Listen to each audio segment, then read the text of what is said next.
बिस्मिल्लाहिर्रहमानिर्रहीम। Hamdani land expert से मैं हूं सैयद अली हमज़ा। आज हम बात करेंगे प्रॉपर्टी की फील्ड में आप किस तरह पैसे कमा सकते हैं और प्रॉपर्टी की फील्ड में पैसे कैसे कमाया जा सकता है। तो ज़्यादातर लोगों को पता होता है कि प्रॉपर्टी की फील्ड में पैसे कैसे कमाए जाते हैं, लेकिन वो आगे अपने दोस्तों या अपने रिश्तेदारों तक ये बात शेयर नहीं करते, क्योंकि पाकिस्तान में माहौल ये बना हुआ है कि जो लोग कमा रहे हैं उनकी कोशिश होती है कि वो सिर्फ अपने तक रखें, खुद ही कमाएं और दूसरों को ताकि वो तरीका ना बताएं कि वो भी कमा सकें। आज की वीडियो बड़े मज़ेदार होने वाली है। अगर आप हमारे चैनल पर नए हैं तो मेरी आपसे गुजारिश है कि हमारे चैनल को सब्सक्राइब कर लें, बेल आइकन के बटन को प्रेस कर लें ताकि हमारी आने वाली तमाम इंफॉर्मेटिव वीडियो आप तक पहुंचती रहे।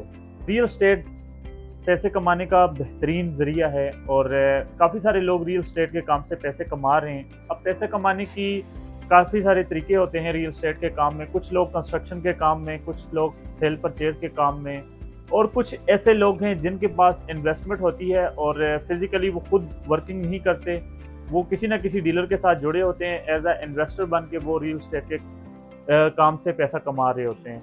और सबसे आसान तरीका जो है वो रियल एस्टेट का काम है, क्योंकि इसमें आपको खुद फिज़िकली कोई काम नहीं करना पड़ता। जस्ट आपने चीज़ लेनी होती है टाइम पे और उसे फिर सेल करना होता है जो उसका सही टाइम होता है।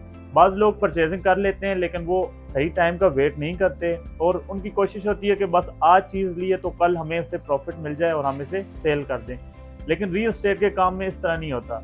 जिस तरह रियल एस्टेट का काम है ऑल ओवर पाकिस्तान में आजकल जो मौजूदा सूरत हाल है, जिस तरह रेट काफ़ी जो है नीचे आए हुए हैं, तो उन लोगों के लिए जो लोग पहले परचेजिंग नहीं कर सकते थे, उनका बजट नहीं था, ये टाइम होता है उन लोगों के लिए ताकि वो इस टाइम में अपनी चीज़ परचेज कर लें और फिर जब रेट इंक्रीज होंगे तो वो आगे सेल कर दें। अभी रियल एस्टेट के काम में अगर आप पैसे कमाना चाहते हैं तो बेहतरीन तरीकाकार ये है कि जो लोग सैलरी बेस पर हैं उन लोगों के लिए छोटा सा फार्मूला है। अगर वो इस चीज़ को समझें तो यकीनन वो ज़िंदगी में आगे बढ़ सकते हैं और अपने लिए मुस्तकबिल का सही फैसला कर सकते हैं। अब रियल एस्टेट का काम क्या है? रियल एस्टेट जैसा कि आपको पता है इसमें काफ़ी सारे शोबे हैं। कंस्ट्रक्शन का शोबा है, मटेरियल का शोबा है, लेकिन मेन सेल परचेज का जो शोबा है वो सबसे बेहतरीन है, क्योंकि अगर आप एक घर की कंस्ट्रक्शन करते हैं तो आपको तकरीबन उसके लिए अच्छा बजट भी रिक्वायर्ड होता है। फिर आपने प्लाट परचेज करना पड़ता है, फिर उस पर आप कंस्ट्रक्शन करते हैं तो तकरीबन 6-7 मंथ का ये या 1 साल का टाइम पीरियड होता है। उसके बाद फिर आप उससे प्रॉफिट कमाते हैं। इसी के मुकाबले में अगर आप किसी जगह अपने पैसे बाउंड करते हैं, ज़्यादातर लोग ये करते हैं कि वो जो सैलरी बेस पर होते हैं वो थोड़े थोड़े पैसे जमा करके या तो अपने बैंक अकाउंट में जमा कर लेते हैं या उन पैसों को घर में जमा कर लेते हैं। उन पैसों का फिर कोई फ़ायदा नहीं होता, क्योंकि वो उनका एक बैकअप तो बन जाता है, लेकिन उनके साथ साथ मसले मसाइल भी इतने आ जाते हैं कि वो पैसा उन्हें पता ही नहीं चलता, वो पैसा उनसे लग जाता है। आपके पास जब भी थोड़ी बहुत अमाउंट हो, आप उसे कोशिश करें कि रियल एस्टेट या किसी और इस तरह के बिजनेस में आप उसे बाउंड कर लें। जब आप पेमेंट अपनी बाउंड कर लेंगे तो एक तो आपको टेंशन होगी, क्योंकि टेंशन किस चीज़ की होगी? टेंशन होगी आपको मजीद पैसे कमाने की। ऑलरेडी आपको पता होगा कि आपके पास जो अमाउंट थी वो आपने किसी प्लाट में या किसी जगह बाउंड कर दी है। अब आपको जो पैसे कमाने हैं वो अपने ज़रूरत के लिए या उसकी इंस्टॉलमेंट के लिए कमाने हैं, तो फिर आप डेफिनेटली उन पैसों को कमाने की कोशिश करते हैं। अब ज़्यादातर लोग इस तरह के होते हैं जो बैंक वगैरह में या घर में पेमेंट अपनी जमा कर लेते हैं, उन्हें फिर फ्यूचर में फ़ायदा नहीं होता। जो लोग समझदार होते हैं वो रियल एस्टेट के काम को या बिज़नेस को समझते हैं, वो अपने पैसे इधर उधर के बजाय वो किसी प्रॉपर्टी की फील्ड में या किसी और बिज़नेस में बाउंड करते हैं, जिससे उन पैसों से उन्हें रिटर्न आना शुरू हो जाता है। एग्जाम्पल के तौर पर यहाँ पर गुलबर्ग में 2020 में कन्वर्टेड फाइल सोसाइटी की तरफ से अलाट की गई थी, जो कि अपार्टमेंट की मद में सोसाइटी ने इन्हें कन्वर्ट किया था।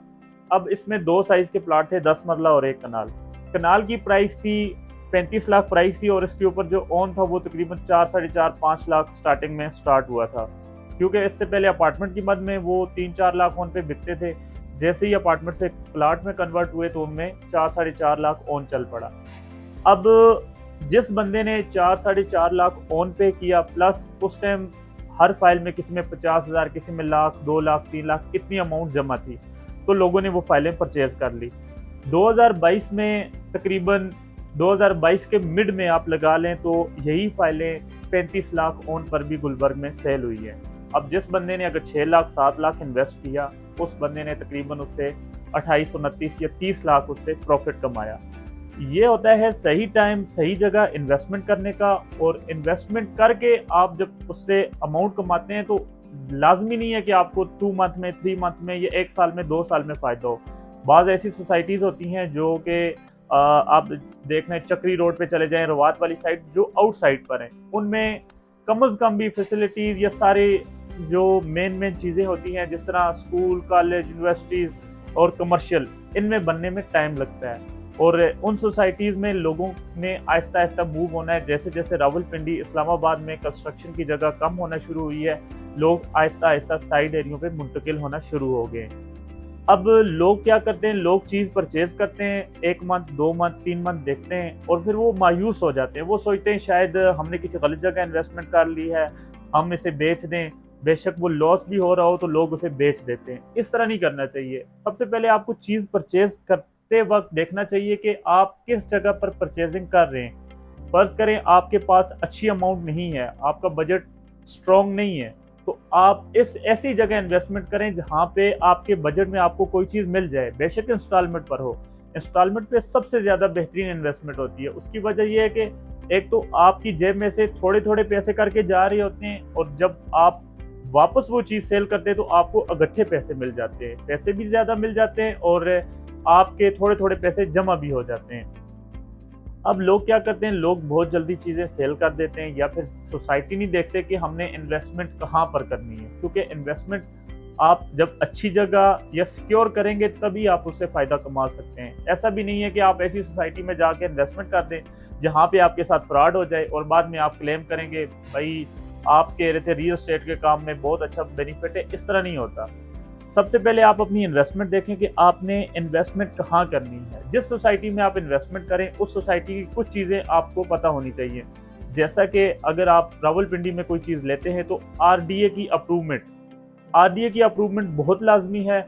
सोसाइटी आरडीए से अप्रूव्ड हो, उसका जो डेवलपर है उसके बारे में आपको पता हो कि उसे डेवलप कौन कर रहा है, क्योंकि जो लोग अच्छा काम करने वाले हैं पाकिस्तान में, जिन लोगों ने ऑलरेडी प्रोजेक्ट किए हुए हैं, उन पे लोगों का ट्रस्ट बहुत ज़्यादा है और वो लोग लोगों को आगे लेकर चलते हैं।